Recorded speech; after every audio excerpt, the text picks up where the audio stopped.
Everyone, welcome back to my channel. So student, आज की class में मैं आपको क्लास 7 का chapter number 11 exponents and powers की एक्सरसाइज 11.2 का क्वेश्चन नंबर 1 कराने लगी हूँ। तो चलिए स्टूडेंट, क्वेश्चन नंबर 1 को करना स्टार्ट करते हैं। Using laws of exponent simplify and write the answers in exponential form. It means ये हमें कुछ सम्स दे रखे हैं। सो इसे हमें लॉज ऑफ एक्सपोनेंट्स के अकॉर्डिंग करना है। Laws of exponents it means हमें इस चैप्टर से रिलेटेड कुछ फॉर्मूलेज है, उस फॉर्मूले से रिलेट हमने इस क्वेश्चन को करने हैं। सो स्टूडेंट, जो लॉज ऑफ एक्सपोनेंट्स हैं वो मैंने सारी की सारी मैंने आपको इस चैप्टर से रिलेटेड जो इंट्रोडक्शन पार्ट है उसमें मैंने उस वीडियो में सारे लॉज ऑफ एक्सपोनेंट्स मैंने करा रखी है। सो डिस्क्रिप्शन बॉक्स में मैं आपको उसकी वीडियो प्रोवाइड कर दूंगी इंट्रोडक्शन वाली, तो वहां जाके आप इसको देख सकते हैं। So student, laws of exponent से रिलेटेड हमें ये क्वेश्चंस कर रहे हैं। जिस तरह से स्टूडेंट फर्स्ट पार्ट में क्या दे रखा है, 3 raise of the power of 2 multiply 3 raise of the power of 4 multiply 3 raise of the power of 8। It means अब इसमें हमारे कौन सी लॉज ऑफ एक्सपोनेंट्स लगेगी। सो स्टूडेंट, जिस तरह से यहाँ पे बेस ये है, फॉर एग्जाम्पल ये फॉर्मूला है a मल्टीप्लाई बाय a की एक्सपोनेंट हमारी फॉर एग्जाम्पल m है और a की एक्सपोनेंट n है, राइट। सो बेस यहाँ सेम है, राइट, बेस सेम है, तो इसकी एक्सपोनेंट क्या हो जाएगी, प्लस हो जाएगी। वाई? बिकॉज ये क्या हो रहा है, मल्टीप्लाई हो रहा है, right. So equal to a m plus n। Similar इसमें भी हम इस तरह से करेंगे, जिस तरह से बेस यहाँ पे सेम है सो हम एक में कन्वर्ट कर देंगे, राइट। सो जो इसकी एक्सपोनेंट अलग अलग है और ये क्या हो रही है, मल्टीप्लाई हो रही है, तो इसकी एक्सपोनेंट क्या हो जाएगी, प्लस हो जाएगी, right. 3 4 2 6 and 8 14। Okay student, similar second part में 6 raise of the power of 15 divided by 6 raise of the power of 10। So student, इसमें हमारी कौन सी लॉज ऑफ एक्सपोनेंट लगेगी, जिस तरह से a raise of the power of m divided by a raise of the power of n। So इस form में क्या होगा, जो उसका बेस में 1 में कन्वर्ट हो जाएगा और जो उसकी एक्सपोनेंट है वो क्या हो जाएगी, एक्सपोनेंट अलग अलग है तो वो क्या हो जाएगी, माइनस हो जाएगी। तो ये वाली लॉज ऑफ एक्सपोनेंट इसमें यूज होगी। सो जिस तरह से यहाँ बेस सेम है, 6 1 में कन्वर्ट कर दूंगी और एक्सपोनेंट इसकी क्या हो जाएगी, माइनस हो जाएगी।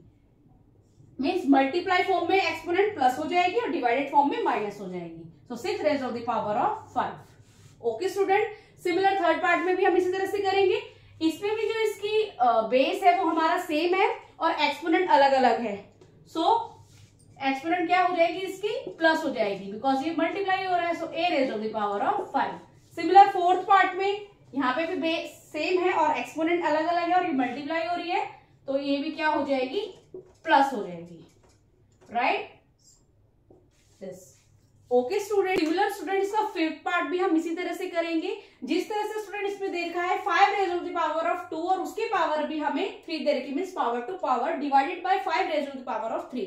सो इसमें स्टूडेंट हमारी लॉज ऑफ एक्सपोनेंट कौन सी लगने वाली है, जिस तरह से मान लो कोई मींस जिस तरह से ये बेस है, a हमारा बेस है, राइट। सो इसकी पावर m है और इसकी भी पावर n है, तो हम क्या करेंगे, बेस हमारा सेम ऐसे रहेगा और m को हम n से क्या कर देंगे, मल्टीप्लाई कर देंगे। ओके स्टूडेंट, सो इस एक्सपोनेंट लॉज ऑफ एक्सपोनेंट का यहाँ पे यूज होने वाला। सो जिस तरह से 5 2 3 से क्या हो जाएगा, मल्टीप्लाई हो जाएगा, divided by 5 raise of the power of 3। So 5 2 3 6 divided by 5 raise of the power of 3। अब यहाँ पे स्टूडेंट जिस तरह से बेस यहाँ सेम है तो बेस हमारा सेम रहेगा, यहाँ क्या हो रहा है, डिवाइड हो रहा है, तो इस सिचुएशन में जो एक्सपोनेंट है जो कि अलग अलग है वो क्या हो जाएगी, माइनस हो जाएगी, right. So 5 raise of the power of 3 इसका फाइनली आंसर होगा। ओके स्टूडेंट, सिमिलर 6 पार्ट में भी हम इसी तरह से करेंगे। इसमें स्टूडेंट कौन सा लॉज ऑफ एक्सपोनेंट लगेगी, जिस तरह से यहाँ पे बेस यहाँ अलग अलग है बट इसकी एक्सपोनेंट जो है वो हमारी सेम है। सो स्टूडेंट, जिस तरह से a की एक्सपोनेंट m है मल्टीप्लाई b की एक्सपोनेंट भी m है, तो क्या होगा स्टूडेंट, a को b से मैं क्या कर दूंगी, मल्टीप्लाई कर दूंगी और जो उसकी एक्सपोनेंट जो कि सेम है वो हमारी सेम एज इट इज हो जाएगी। तो ये वाली लॉज ऑफ एक्सपोनेंट का इस क्वेश्चन में यूज होने वाला है। सो 2 5 10 और जो उसकी एक्सपोनेंट है वो हमारी सेम रहेगी as it is 5। Okay student, similar 7 part में भी हम इसी तरह से करना है। इसमें एक्सपोनेंट अलग अलग है और सॉरी बेस अलग अलग है, तो दोनों ये बेस क्या मल्टीप्लाई हो जाएगी और जो उसकी एक्सपोनेंट जो कि सेम है वो एज इट इज रहेगी 4। ओके, सिमिलर 8th पार्ट में 3 raise to the power of 4, 4 raise to the power of 3 means power to power का फॉर्मूला लगेगा जिस तरह से a m and m raise to the power of n. So क्या होगा a m multiply n. Similar 3 4 multiply by 3, so answer is 3 raise to the power of 12. Okay student, students के 9 part में भी हम इसी तरह से ही करेंगे जिस तरह से यहाँ दिया है 2 raise to the power of 20 divide by 2 raise to the power of 15 multiply by 2 raise to the power of 3. So student पहले हम इस पार्ट को कर लेते हैं. जिस तरह से ये 2 है, 2 दोनों हमारा मीन्स सेम है, इसकी बेस सेम है तो उसको हम 1 में कन्वर्ट कर देंगे और इसकी एक्सपोनेंट अलग अलग है और ये डिवाइड हो रही है तो ऑब्वियस है ये क्या हो जाएगी हमारी माइनस हो जाएगी, right. Multiply by 2 raise to the power of 3. So 220 में से 15 को हम माइनस कर देंगे तो 2 raise to the power of हमारी 5 रह जाएगी, right. Multiply by 2 raise to the power of 3. अब यहाँ जिस तरह से 2 raise to the power of 5 multiply by 2 raise to the power of 3. So जिस तरह से यहाँ पे बेस हमारा सेम रहेगा और एक्सपोनेंट इसकी अलग अलग है और ये मल्टीप्लाई हो रही है तो हम क्या कर देंगे इसकी एक्सपोनेंट को प्लस कर देंगे. So answer is 2 raise to the power of 8.